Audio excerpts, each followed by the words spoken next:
Hello, Michigan fans, and welcome to the Believe in Michigan podcast. I am Brandon Brown, joined again by Thomas Gines, former Michigan offensive lineman. This is episode 2. We're doing one a week now. It may ramp up a little bit once the season gets going. Obviously, we are just a mere 9 days away from Michigan's home opener against Fresno State. And Thomas, just 2 days away from football, man. 2 days. Week 0 starts on Saturday with Florida State and Georgia Tech. That's kind of the only Power 5 game. There's a bunch of other ones, but college football is right around the corner. It's starting to get a little cooler out at night. It feels like football's here. As a former player, balls in the air. Is it still in your blood, man? Does it still feel like a certain thing is about to happen when this time comes? It's so crazy because I still, I'm turning 50 next month, and I tell people all the time, I got 10 plays in me. I don't know anything after that, and hopefully they're all, maybe I'll give you 5 run plays. Everything else, we're throwing the ball. But it does. You miss the boys, you miss the locker room, you miss the camaraderie. And as an offensive lineman, for me, I miss the struggle. I like doing hard things. I like being in tough situations, but I like being surrounded by other people that have embraced that grind with me, and we're working in unison for that common cause. So, as an offensive lineman, that's all we did. We did the heavy lifting. So when it starts to get around this time, I'm like, yeah, let's get back after it, boys. Yeah. So I'm not trying to put your business all out in the streets, but looking back, playing size was 6'5", 3 bills, man. That's a big fella. What you still got the size and the strength to do it? You said you got 10 plays in you. I got 10 plays in me, so I'm a little bit heavier, but I'll leave it at this. Pre-COVID, whatever year that was, I was still incline bench pressing 470 pounds. There you go, man. Ready to just chuck some people, dude. I love it. Yeah, I'm still able to do a few things. My old man strength starting to kick in now. But absolutely. Once that little salt and pepper starts coming, I got a little bit of it right here. All right, there you go. So 9 days away from kickoff, in Michigan recently, I think it was today, later yesterday or today, announced their team captains, which is always a very, very big deal at Michigan. It's voted on by the teammates. And the 4 guys that got selected this year were from offense, Max Bredesen and Donovan Edwards, and on defense, Makari Page and Rod Moore. So I guess just first thoughts. When you look at that group of 4 guys, first of all, you got 2 kids in there from West Bloomfield, which is pretty cool. Both Donovan Edwards and Makari Page went to high school together at West Bloomfield and played for his name is escaping me right now. Rod Bellamy. Jeez, couldn't think of his name. Bellamy, who's now on staff at Michigan. So that's pretty neat. Max Bredesen, a former walk-on, obviously younger brother of Ben Bredesen. And then Rod Moore, who's out injured right now. So it's a pretty unique group. I mean, you do expect Donovan Edwards to be a big, big part of the offense. Makari Page is a quiet kid, but he's played a ton of football. He's not a rah-rah guy, but he's a big-time lead-by-example guy in the back. And then you do have Rod Moore, who's out injured. So I guess first initial thoughts when you see that group of captains and how important they're going to be to this team this year. I mean, it's all about, to me, it's the experience, and obviously whatever these guys have done during this off season leading up to the season has been enough to garner the respect of their teammates. I think when you start to look at that cohort of captains, you want guys that are going to be a little bit more vocal. You want guys that are going to lead by example. And the complex aspect about all of it is that when you have that many guys, as within the team, it's about trying to figure out how to push the right buttons on certain individuals at certain times. So by us having that level of diversity of personality and position at the captain spot, I think that's a positive and a plus for the team. And again, if your teammates chose you as being the captain, then they understand and respect what you've been doing throughout your career here at Michigan. So it's a good look, and excited to see how it plays out. Yeah, pretty different. Like I said, pretty different group of guys. You got the former walk-on in Bredesen. Donovan Edwards was a very high-level recruit. Rod Moore, kind of an unheralded recruit from Ohio, and now he's out hurt. I find him a very interesting choice. Not surprising at all, but it is a little unique that he's not even going to be out there this year for at least the first 3 quarters of the season, depending on how his recovery is going. What do you think he can bring as a leader, as a captain. He is a veteran guy. He's played a ton of football, made a bunch of big plays, but he's not going to be on the field. What is that dynamic like as a captain when you're not even really out there? I mean, sure, he's very present. He's been described as a coach on the field. So, in practices and meeting rooms and stuff like that, I'm sure he's killing it. But on game day, number 9's not out there. What's crazy, you remember the name Walter Smith? Vaguely. Yeah, I don't think I could tell you much about him, but Walter Smith from Detroit, number 2, was a kickoff returner and also on kickoff as we were kicking off, and would go down and just kill people. Walter was one of our captains when I was there. Walter blew his knee out. Very vocal, very emotional. Brought a lot of high energy in the locker room. Like literally, Walter scared some of the offensive linemen. And Walt was probably maybe on a good day 5'8", 190 pounds, strong as an ox, but just brought a sense of fervency and veracity that I have yet to see from a lot of people, especially from an individual that size. So I think when I compare my experience of having a captain that was hurt and missed a season and things of that nature, what that individual has to do, you put your ego on the sideline and you remember it's all about the boys now. How do I contribute? How do I continue to lead from the front? And as you said, based off your position and what you're seeing going on, you're an extra set of eyes for the defensive coaches and the defensive coordinator when you get your respective position room. You're also helping to coach the guys up from that aspect. When you see mistakes happen on the field, and maybe it's a turnover, whatever the case may be, there's some level of negative. Your job is to go over there, and whoever made that mistake, make sure you pick them up. Keep their mind in the game. Hey, let's put that behind us. Let's focus on the next play. We're still in it. So those are the types of things that I would be looking for as a player and a coach. If I had a captain that was injured and unable to play, are you still contributing to the team? And to me, that's one of the best ways to go about doing it. I think everything we've heard about Rod Moore is that he will do that without question. I mean, he thrives in that kind of environment to be to speak out when he sees things. And honestly, when you were describing Walter, I'm like, that could be Rod Moore he's talking about right there. Exactly. Rod about 5'10", about $190. Right. Vocal guy, has been there, played a lot, leads by example. Emotional leader. I mean, those are all. I don't know the guy, but these are things we've heard the coaches and the players say about him for several years.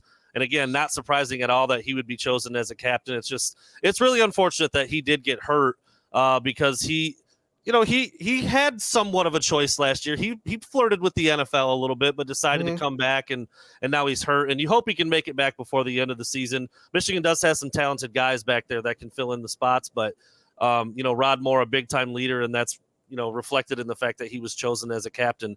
I also find the 2 alternate captains pretty interesting. It's an interesting group just from top to bottom. You also have Kalel Mullings and you have Josiah Stewart. So with Kalel Mullings, you've got a guy who's bounced around at multiple positions, couldn't really find the field for a while, played linebacker, played running back, and now he's part of a 1-2 punch that could be really, really dangerous in the Big Ten with Donovan Edwards, obviously the bigger back, probably north of 235, but can really run. I remember covering him in high school as a recruit. A lot of schools, including like some bigger ones like Notre Dame, I think was interested in him as a running back. And I know some other schools were too. And it just took a while. Now he's playing there for Michigan. So what do you see from Kalel Mullings in terms of, maybe the split with Donovan Edwards? How different is he from Donovan? What kind of a season can you expect out of alternate captain Kalel Mullings at running back? It kind of takes you back to the Thunder and Lightning they had at Wisconsin with Ron Dane, and I don't know who Lightning was. That escapes me at the moment. But when you look at a guy like Mullins, what I'm hoping is that as this offensive line continues to gel and we start leaning on people, and I'm able to have that big bruising back, that by getting that change of pace between maybe those 4 or 5 yards, and then we get Donovan back in there, and he breaks one, or you get him out in space and let him do what he does. it should be a really good aspect as far as keeping defensive honest, especially within our run game. So if he can continue to produce like he has, again, ball security is going to be, priority one at this point. And sometimes I found in my career and watching and playing that when you have guys that maybe don't get the amount of reps they should, and all of a sudden you throw them in the game and they start trying to do a little bit extra, sometimes that ball security aspect kind of falls to the wayside. We get some unforced turnovers. So that's going to be one of the things which I'm looking for. First of all, are you protecting the rock? Mm-hmm. Secondly, are you still getting us those tough yards? Are you getting me the 3rd and 2s and things of that nature? Are you pushing the pile, right? Because again, we start loading the box up for him. We bring Donovan in, and then maybe instead of handing the ball off to Donovan, we sneak him out on a little screen or into the flats, whatever, and dump it off and let him do his thing from there. Because obviously just with his straightaway speed, that's the thing that really separates Donovan from a lot of backs in college football right now. As of last year with Blake was definitely an in-between the tackle, little shifty guy, strong, low center of gravity, will definitely push the pile. But Blake was probably a triple guy in the terms of baseball, where Donovan can legit hit home runs, Mm-hmm. but Donovan has to be in space to do so. Mm-hmm. And so we have to be able to get him that room and allow him to do his thing. So that's what I'm looking for at this point. Interesting running back room, really, man. I mean, you've got the 1-2 punch in Donovan Edwards and Kalel Mullings. Mullings listed at 6'2", 233, by the way, big back. Then you've got the true freshman Jordan Marshall, who was a big time get out of the state of Ohio, 5'11", 210. Mm-hmm. I mean, that's the kind of kid that can play as a true freshman. You just wonder if he's going to find the snaps with the guys ahead of him. I'm very curious to see how he's utilized. And then Benjamin Hall, another big back, 5'11", 235, who saw, just a few snaps, a few handoffs last year. He's a sophomore. So, and then Cole Cabana, Micah Capana. You've got some really interesting guys in that room. But the 1-2 punch, certainly Donovan Edwards, captain, and Kalel Mullings, alternate captain. And then last but not least, you've got Josiah Stewart, who didn't even start out at Michigan. This is a Coastal Carolina kid who's, tearing up the smaller conference, leading the conference in sacks, comes to Michigan last year, makes some really big plays, including against Alabama in the Rose Bowl. I always think it's so cool when a kid like that, he's obviously he's a Michigan man now. There's no doubt about it, but he didn't start there. So you have a little bit of a hole to dig out of in some ways to say, like, I'm here, I belong, I'm part of this team, I'm wearing the winged helmet just like everybody else. And now he's an alternate team captain as well.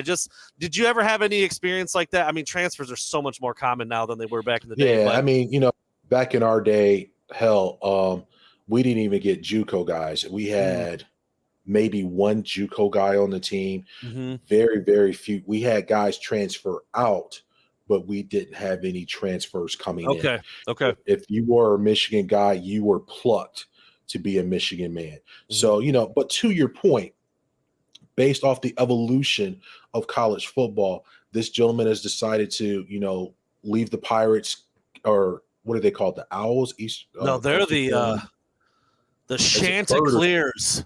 The Chanticleers. They're the teal. Their field is teal. Their uniforms are teal. It was something weird. But with that, I was thinking of who are the Pirates? ECU is the Pirates. Yeah, ECU.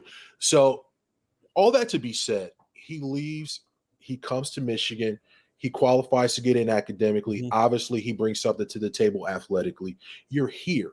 And with that being said, you're going through camp and all of the things that lead up to the upcoming season. So you're that guy. And that's one of the real big question marks for me is who's going to be that guy on defense? Hey, we need a sack. We need a big stop right now. Those are some of the questions that I have, and I'm interested to see. Last year we had several guys step up and bring the funk off the edges. We were really good in the middle as far as causing that chaos there. So again, this year, are we able to still bring that amount of pressure? I'm looking at the defensive coordinator spot at this point. Who's going to be dialing up the pressure when we need it? How is it being dialed up? And are we going to be complex enough to keep offensive guessing, but are we going to be simplified enough to let our guys go play fast? Yeah, He's a tad undersized. I mean, he's listed at 245, but clearly strong, plays with really good leverage. I mean, he proved that. Oh, we got a dog situation. Yeah, oh, baby. Yeah, I just got an Amazon package. Sorry about that. There you go. I was gonna say that didn't happen last time. I was surprised. No. We're good. So yeah, a little bit undersized, but showed that he plays with great leverage and showed that he can get it done off the edge. He really exploded onto the scene as a true freshman with Coastal Carolina. Right. 12 and a half sacks as a true freshman, 15 and a half tackles for loss, 43 tackles. And then he comes to Michigan as a junior last year and leads all defensive linemen with total tackles with 38, including 8.5 for loss and 5.5 sacks. So he got it done certainly as a youngster at Coastal, comes to Michigan as a junior, gets it done, and now he's an alternate captain as well. I think that just, like I said, it speaks to the work ethic. It solidifies, right? Yeah, absolutely. It speaks to his work ethic. It speaks to the program, bigger, faster, stronger. Obviously, I would guess, I've never been down to Coastal Carolina, but I would guess that we probably have a few more resources here in Ann Arbor. So our ability to take that talent, get that talent physically, mentally prepared, and then let him go out there and do his thing within the confines of that defensive system is huge. So now you're a year older, you got those reps underneath your belt. I'm definitely looking to see you step your game up and continue to bring that level of productivity on the defensive side of the ball and get those much needed stops when we need it.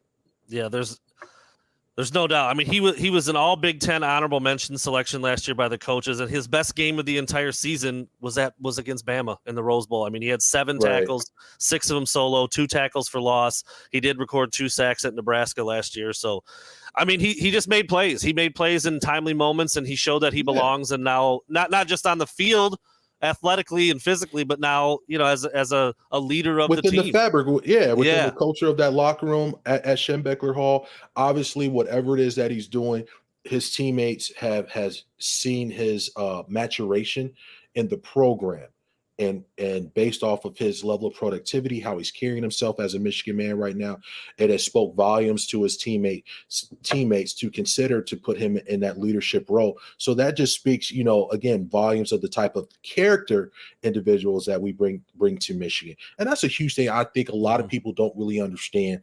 Not to say that we stand on some level of moral high ground at Michigan, but I will say that we try to do a really good job of not only just bringing in quality student athletes, but just quality people that, guys that you really wouldn't mind hanging around or, coming to your house asking to take your daughter out sort of situations. So it's huge all the way around, and it speaks to the totality of what it means to be a Michigan man. No doubt. So again, just to recap, your offensive captains, Max Bredesen, fullback / tight end. He kind of does a little bit of everything on the offensive side of the ball. Donovan Edwards expected to be a major part of the offense and lead the way on the ground. And then on defense, you got Makari Page. He's going to play a ton of snaps at safety. And then Rod Moore, who is out injured now, but who knows what that looks like come October, November, and if Michigan moves beyond that for postseason play. And then Kalel Mullings, running back, and Josiah Stewart, edge rusher, are your alternate captains. So I think a really, really solid group of 6 dudes. Yeah. And again, kind of every kind of player represented there. You got a transfer guy, you got a high-level recruit in Donovan Edwards, you got a former walk-on in Max Bredesen, you've got a underrated kid from Ohio in Rod Moore. You've got a little bit of a guy who switched positions a bunch of times in Kalel Mullings. So I think that, again, to use your word, the fabric, the team, the background, the story of how all these guys have come to be leaders, I think it just speaks volumes to that group of 6 guys that were picked by their peers. So really cool moment. I know every year when they announce the captains, they have each one of them, speak for 20, 30 seconds on social media, just deliver a message. And you could tell how big of a deal it is for, man. I mean, that they were picked as captains. I mean, Tom Brady came back and just talked about how through everything he's done, being picked as a captain at Michigan might be his favorite athletic moment, which I don't know. I hope that's not lip service just because he was in the locker room, but that's pretty badass if that's something that sticks with a guy like that for that long. Yeah, I mean, it's one of those situations where you're picked by your peers. Yeah. These are the guys that you're going to class with, you're in the dorms with, you're going to on-campus parties with, all these sort of different things that are taking place, that these individuals literally get to see you at every stage of your college, your student athlete career at Michigan. And so when the collective says, hey, we want you to lead us into the season, that speaks volumes of what it is that you're bringing to the table as a leader at Schembechler Hall, as a leader on campus. So with all that being said, Michigan hasn't named a starting quarterback, but it's Alex Orji, right? I mean, it's Alex Orji. Nobody else is going to take that and run with it, I don't think. If it's not Alex Orji, I'll be shocked at this point. Well, we can get into that a little bit. I see you thinking about that. And again, my biggest thing is this. I'm just excited to see what he brings to the table full time. Yeah, I'm excited to see how we utilize him. The athletic ability off the chart. But as I say time and time again, power without control is chaos. He can sling it 80 yards. Can you put it in that spot on that 10-yard crossing route to keep the chains moving? Yeah. These are the things which I'm looking for. Can you manage the game? Early JJ, because JJ is a phenomenal athlete. JJ did a lot of things that were unscripted, probably ill-advised. A majority of the time, thankfully for us, it worked out. So I'm wondering, based off the level of athleticism by Orji, are we going to possibly go through some of those growing pains as he goes through his metamorphosis and maturation as the starting quarterback at Michigan? If, in fact, that is the case, he is the starting quarterback. So I'm just excited to see him play. Yeah. I wish we had RG3 calling the game again so we can talk about we got an Orji in the end zone. That was RG3. A classic moment. That was a classic moment on television. Poor RG3, man, looking for work right now. I always thought he was really good. I know they said it was just budgetary, but who knows? I think he's good. I thought he was. I will say this: it's not like he's going to be standing in the soup line. So RG3's probably fine. Yeah, he'll be all right. Yeah, right. There's no doubt. So this is the activity that I came up with, and I'm putting you on the spot on purpose. I didn't want to go over this beforehand because I didn't want it to be rehearsed or scripted. And I got to be honest with you, man. There's 18 teams now in the Big Ten, and when I Googled starting quarterbacks in the Big Ten this year, I don't even know who half these guys are. I truly don't. And so this might be a very dumb a thing to do a week away from the start of the season. We'll do the best we can with it. I will give you as much information and hints as you need as to who these guys are. But right now, just before I even throw you the names out there, because I'm not kidding, if somebody said, and I'm embarrassed to say I do this for a living. If someone had said, please write down the starting quarterbacks in the Big Ten, I think I would have got like 6, 8 maybe. Like there's a lot that I didn't know. A lot. And so it was hard to do this. I'm gonna tell you this. I'm probably going to get none of them right. Well, no, that's not I'm not going to quiz you on who they are. Okay. I'm not going to quiz you on who they are. I want you to tell me. And just, we'll go through some of the names a little bit. Obviously, some of them we know better than others. Right. Alex Orji is the blank best quarterback in the Big Ten. Can you even put a number on that right now? I ranked them based on, honestly, a lot of it is based on potential because of what you just said. We haven't seen him play full time. Right. We don't know how he's going to be utilized yet. But I think based on some of the physical skills and who he's got around him, I think this is about where he fits in for me. I'm just curious as to, off the dome, with us both not knowing a lot about these other quarterbacks, where do you think he falls in the Big Ten as we're, 9 days away from the season? And I'll tell you where I've got him after that. I'll probably say 5. That's exactly where I've got him. I've got him at number 5. I've got him behind Dylan Gabriel, number 1 for Oregon. He's my number 1 quarterback in the Big Ten right now. Miller Moss, the quarterback for USC. He's number 2.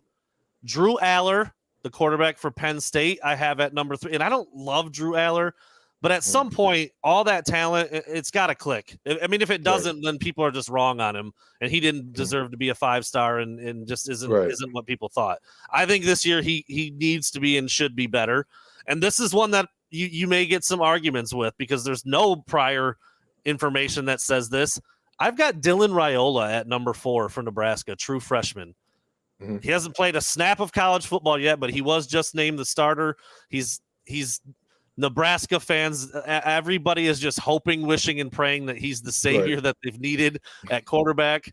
I do think Matt Rule will be pretty good there eventually. We'll see. And then I've got Alex Orji, ahead of Will Rogers, ahead of Tyler Van Dyke at Wisconsin, ahead of Will Howard at Ohio State, and ahead of Aiden Childs at Michigan State. And honestly, man, guys after that, I couldn't even tell you where they play. I've got their names written down, and I still am not sure I would get them right. I mean, you've got Cade McNamara at Iowa, but their offense is just so bad. Like, I don't hate Cade, but I just don't think he's going to be very good there.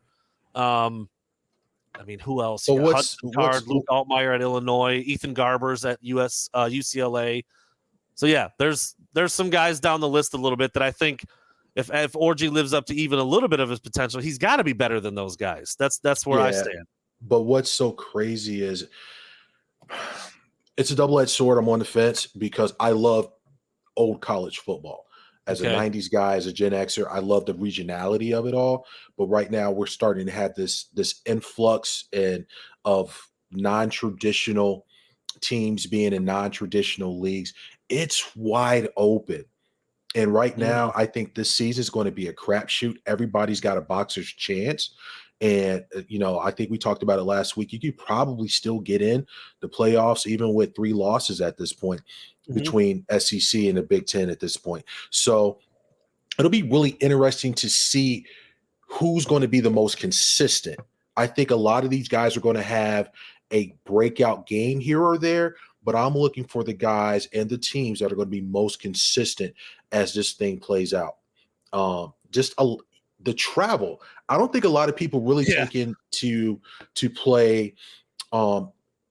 If you got to come West Coast to East Coast or the Midwest, if you will, hell, even East Coast if you're going to play Rutgers, Maryland, those guys, right? Like you're literally going across the country, and you're still in school. You still got this. You still got that going on. So it'll be really interesting to see how coaches and teams try to mitigate some of these off the field could be distractions. And like I said, it's going to be wide open. It's a drag race at this point. And I don't think we're really going to know to probably about that 8th, 9th week of the season. Yeah, I mean, Ann Arbor to Nebraska is a long way. Then you've got like another half of the country to get out to like USC and UCLA. That's wild. I mean, Seattle and Oregon. Yeah, exactly. It's a long way. That is something that college athletes have not been dealing with. It's just not. It's unprecedented. So let me just go ahead before we get into. I really just wanted to say this too. I'm interested to see if the NCAA actually does a study as far as GPAs prior to all of this and see if GPAs start to take a nosedive based off the amount of travel that has to take place. Yeah, it's going to affect people in ways that we've just haven't seen before. I mean, the travel's just it's unprecedented. Yeah. So I'm just going to run down the starting quarterbacks in the Big Ten for people out there listening that I'm sure probably don't know, because there's a lot of guys in new places. I mean, if you grab a picture of a lot of the starting quarterbacks in the Big Ten this year, they're not wearing that uniform because they came from somewhere else. I mean, we talked about the transfer portal quarterback, especially like if you're not getting it, Dylan Gabriel's at his 3rd stop and he's been at good places all along the way. And now he's going to be the head man at Oregon. And I think Oregon's going to be really good because of that. So you've got Tyler Van Dyke at Wisconsin. You've got Max Brosmer at Minnesota. You've got Curtis Rourke at Indiana, Will Howard at Ohio State, I mentioned, Ethan Garbers at UCLA. Will Rogers is now the quarterback at Washington. He came from Mississippi State. Hudson Card is at Purdue. He's been there for a little while. Aiden Childs is expected to be the starter for Michigan State. He transferred in with new head coach from Oregon State. I like his upside. Michigan State just doesn't have a lot of talent. I think it's a tough spot for a young quarterback to be in, but he's a really athletic kid. He can really spin it too. Number 12 in the Big Ten. So many teams too, by the way. Just weird. Right. Luke Altmaier from Illinois. He's been there for a minute. We mentioned Orji. Billy Edwards Jr. That's a name I don't even know. That's Maryland's quarterback. I don't even. I think I remember he's like a big dude, that can run the ball a little bit. If I think he might have even scored against Michigan last year, maybe. Anyway, and then Ethan Kaliakmanis from Rutgers. He's been there for a minute. Mike Wright is now the dual threat mobile quarterback at Northwestern. He came from Mississippi State as well. Cade McNamara at Iowa, and then Dylan Raiola at Nebraska. So there are your starting quarterbacks in the Big Ten. Like I said, when I started ranking them, I got to like Altmaier, Card, Wright, Brosmer, Edwards Jr., Rourke. I'm like, who the hell are these guys? Right. I kind of just ranked them based on what teams they were on, which is probably unfair to them. But I got to like Ethan Garbers for UCLA and Altmaier and Card for Illinois and Purdue, and I'm like, I just don't know about these other guys, man. And it probably doesn't. I'll say it quietly. It doesn't matter. Does it matter? The bottom 8 guys in the Big Ten. I don't know if they're going to make a lot of noise in the Big Ten this year, but we'll see. Yeah. We'll see. I'm interested to see how, if they actually keep it regionally when we start talking about the East and West divisions, is what, just based off numbers at this point. If you're if you're west of the Mississippi, are you actually going to be on the west side of the divisional aspect of things in the Big Ten? So, but when you start talking about those bottom tier teams, respectfully, I say that, again, it's still kind of scary just because of the fact there's been so much upheaval in the conference as a whole. Obviously, just within college football, but within our conference as a whole, there's been so much upheaval that I just really think that a lot of these lower tier teams may come out and nip somebody in the butt a little bit as the season plays on. So it's going to be a really interesting, entertaining season that I'm super excited to get started to check out. Yeah. And the way I kind of did this, honestly, I just said, okay, Michigan's quarterback right now is Alex Orji. Who would I take instead of him? That's pretty much how I made my list.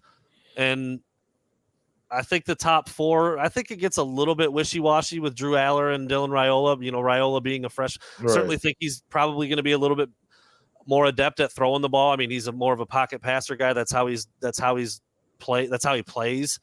But it is tough. Aside from Dylan Gabriel, I don't think Miller Moss is a world beater. I think Dylan Gabriel's the best quarterback in the Big Ten by quite a bit. And then everybody else is kind of battling it a little bit in the middle, especially. So I think it's going to be interesting to see how that plays out. But you and I both said Alex Orji, put him at number 5. Probably 4 dudes better than him or close to it, and a whole bunch of guys behind him trying to figure out where they fit in. And, that includes former Michigan quarterback Cade McNamara. I had him at 14. On that same note, though, I was going to win games. I mean, I'm just, I don't know how much of that's going to be because of Cade McNamara, but they're going to win some games. They always do. And they are trying to switch it up on offense a little this year. So we'll see what that looks like. But Thomas, there you have it. Another 30 minutes in the book, man. We got 9 days until kickoff. The next time we jump on will be a much more dedicated focus on Fresno State. Game week is just around the corner. Definitely that. I mean, I know the Bulldogs are going to come up here, a lot of energy, a lot of enthusiasm. Like I said, what better way to start your season off by knocking off the defending national champions in the Big House? Would be epic for the Bulldogs. Could be catastrophic for the Wolverines. Only time will tell, but obviously my faith is in the maize and blue. We'll continue to go out there, and that's, as I said last week, fast start, press the gas, make this game over at halftime, get our second, third teamers, let them get some game time in there, season those guys up. As we have already talked about, this is going to be a long, interesting season, and the more experience we can get our young guys, the better it will be for the Wolverine Nation. There you have it. I'm Brandon Brown. He's Thomas Gines. This is the Believe in Michigan podcast. We will see you next week.